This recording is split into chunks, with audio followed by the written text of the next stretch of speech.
Welcome back, folks, to the Ferrum College Basketball Show. We apologize for the long break we took. Glad to be here with Coach Tyler Sanborn. Ben, I appreciate you having me.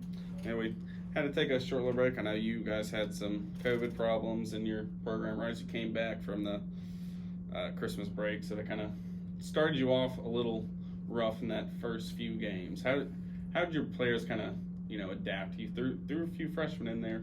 Yeah, I was proud of the way that we kind of battled through that adversity. Obviously, it's not something that you expect to happen during the middle of the season. The goalposts kind of got moved when the CDC made changes to their definition of a close contact, and we had a couple positives. Obviously, with the Omicron variant, is very contagious and easily transmittable. So when we came back from Christmas, we had a couple guys test positive, and then that was before we practiced, so those guys quarantined right away, and then a few days later we had a couple other guys test positive. So when the CDC decided that if you're outside 6 months of your vaccine or you haven't had the booster, you are considered close contact. That took a lot of our guys out, which made us shut down for a period of time. And then obviously in the past 3 weeks, this is our third week in a row with 3 games a week. So that's stressful in itself. But we've battled back, and hopefully we're past that. And we've played some guys who haven't played a lot, and they got some valuable experience. Played some younger guys, as you mentioned. And I was just proud of the way that they battled. Obviously, it's not something that you can really prepare for. And when you come back and you have just a couple days to prepare to play a game, and you haven't practiced in a week, it makes it tough. But it is what it is, and we're kind of used to that and trying to work through it. And but I'm definitely excited about the way that those guys stepped up and tried to come in and do the right things. And you talked about how this is your third week playing 3 games in a week. It's got to be tough. I know a few of those have been rescheduled from earlier on. How does that affect the fitness of your team and how you practice? Yeah, it makes it tough. Mondays are really the only day that we can fully practice if it's a Tuesday, Thursday, Saturday week. And this is the second week of having that. So it makes it tough because today, after a game last night where we traveled to Guilford, our guys who were playing a lot of minutes played 30 plus minutes. It's hard to come in today and have a long extended practice where, tomorrow we're turning around and getting on the road to go play a very good Lynchburg team. So you kind of just have to adjust the intensity of practice, try to make it more of a mental focus type days when you're in between games, and then the guys who aren't playing as much, you're just trying to keep those guys in shape by doing various conditioning activities throughout practice. And our guys have, I think, responded well. We're not in the best physical condition right now, obviously with the layoff after COVID, and then with have limited days that we can really condition and practice, it makes it tough. But I think we're battling through, and again, it's not something that you expect or prepare for, and as far as the way that we have to structure things, but you just got to do the best you can. So Lynchburg tomorrow, playing against one of your old players, Carrington. What do you see in this Lynchburg team? They're big and they rebound the ball very well, and we're not very big right now. We don't rebound the ball very well, so that will be a challenge. Obviously TC Thacker is a really good player. They have a bunch of fifth-year guys, Carrington being one of those. They're veteran, they're good, they score the ball really well. We're going to have to play good basketball. We're going to take care of the basketball and make sure to try our best to keep TC Thacker away from the basket and make him score over defense, and then boxing out and rebounding. It's a lot easier said than done, especially when you're playing a good team. And that was evident last night, kind of a similar type roster that Guilford has. Very talented players, good size, so it makes it tough for us and keeping our guys out of foul trouble and keeping them in there, because we're our depth right now just isn't where it used to be. So it makes it a challenge, but I'm proud of the fight that we've put up, especially the past few games, and I think we just got to go in tomorrow and just be ready for a war and a physical battle and just do our best. So I know the season hasn't gone the way that really any of us thought, how you guys thought as a team. How do you kind of motivate your players to stick with you and kind of keep battling every game instead of just saying, we haven't won, so why try? And that's what we're coaching right now. I think obviously when adversity hits, and this isn't my first time going through a season like this here. Our first couple of years were pretty bleak as well. As a coach, I think you have to lead the way by showing up every day, trying to do the right things, preparing the same way you would if you're 15-5 versus 5-15 or 5-14, whatever it is now. And if you do that and you lead by example in that way, hopefully your players respond to that. And as we talk to our guys, I mean, when bad things happen to you, you have a couple of options.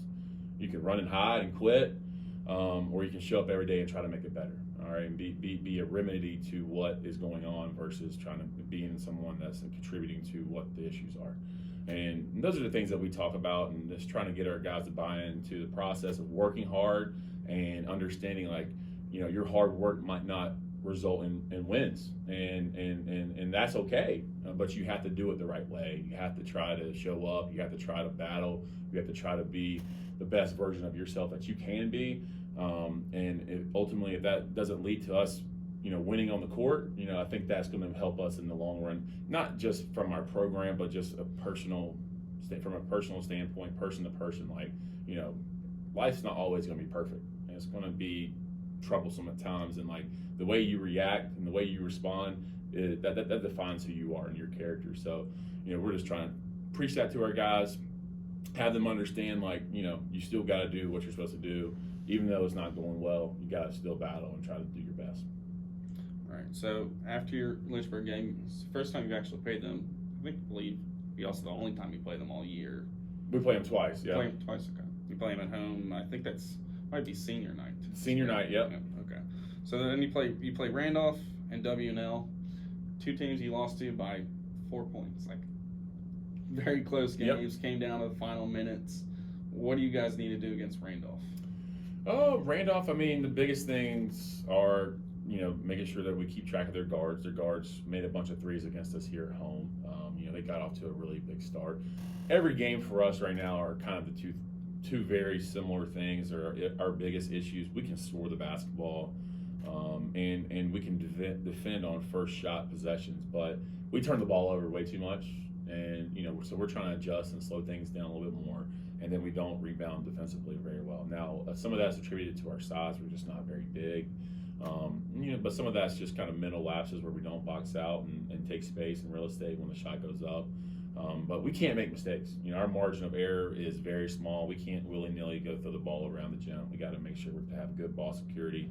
And that's been a big struggle for us this year and throughout the entire year. So I think against WNL we had, I think it was 18 turnovers. No, they had 18 offensive rebounds, and maybe we had 20 turnovers. Yeah. And the game's decided in a foul call at 0.6 seconds. So, not a game that you were happy with. No, but you're beating yourself, and that's what we talked about. Like, you're beating yourself, and obviously, if we're boxing out the way we're supposed to, we're going to come up with more rebounds. That doesn't mean we're going to come up with every rebound. I don't expect our guys to be perfect offensively, not turn the ball over at all. However, we can't have 20 turnovers. Like, that's just too many. And at the end of the day, like, it's really hard to overcome that if you're doing that on a consistent basis to beat good teams. And every team in our league right now is very good. Our league is very, very good this year, top to bottom. Every team is a challenge. All right. So WNL next week, one of your few games towards the end of the stretch, home this time. It'll be your second to last home game you got thrown out of at WNL in the final minutes. I mean, for those of you who watched that game, and it was a tough moment. But obviously, in that time, I didn't feel like I deserved the first one. But hey, it is what it is. In that situation, I was fighting for my guys, and I wanted them to feel like I had their back, because I don't feel like a game should be decided on a foul call at 0.6 seconds. And it was unfortunate that was the case. And I thought it was a really good game between two teams that were battling very hard. And in my opinion, I just don't think that was handled the right way. But it is what it is. And again, when adversity strikes, it's about how you respond. And I think our guys have bounced back and tried to do the right things, and that's all you can do. So what are some kind of positive things you can take off of towards the end of this season, going into next season? Yeah, we're playing younger guys, so those guys are going to get some experience, and that's always good. So those guys are going to be able to learn through their mistakes, and we're going to need them to play. So that's going to be one positive, I think. And the biggest thing to me is trying to help these guys understand, do it the right way, finish it the right way. You know, I keep talking about that. It's not about basketball at this point. You know, we are, as a team, we can get better, and there's certain aspects of the game that we can get better, but it's not going to be a schematic big difference going down the stretch. We're going to be doing the same similar things. I just want our guys to enjoy being a part of something, especially our seniors, because it stinks to have your senior year go like this. Right. And, you know, for me, you know, I want them to be able to have fun with it. And you know, I'm a negative person when we are losing, and I'm very full aware of that. And I try, you know, to be more positive, but it's hard at times. And, you know, my goal as the head coach, as a guy who's leading these guys, is to be as positive as I can, understand that, you know, it's not going to be perfect, and try to help them through these last 2.5 weeks of just doing our best. And ultimately, that's all we can control. Doesn't mean that we're going to win. Doesn't mean that we're going to lose. All right, but we have to show up with the right type of mentality and work together as a team and try to make it as enjoyable as possible. All right. So your next games tomorrow at Lynchburg, another late night game, so you'll be getting late on Friday. Then you travel up to Randolph Saturday. The women are home, and then Sunday you've got a JV game against Lynchburg here at home. What are you kind of expecting for your younger players in that game? And like in the JV game, you know, we've had a really good group of like developmental team. We call them the D team developmental guys. Coach Long's did a fantastic job of putting together a really good schedule for them. Unfortunately, there's been some COVID cancellations, and we had the COVID issues. So, but those games those guys have played in, they've gone out and tried to execute what we do, and that's been really cool to see.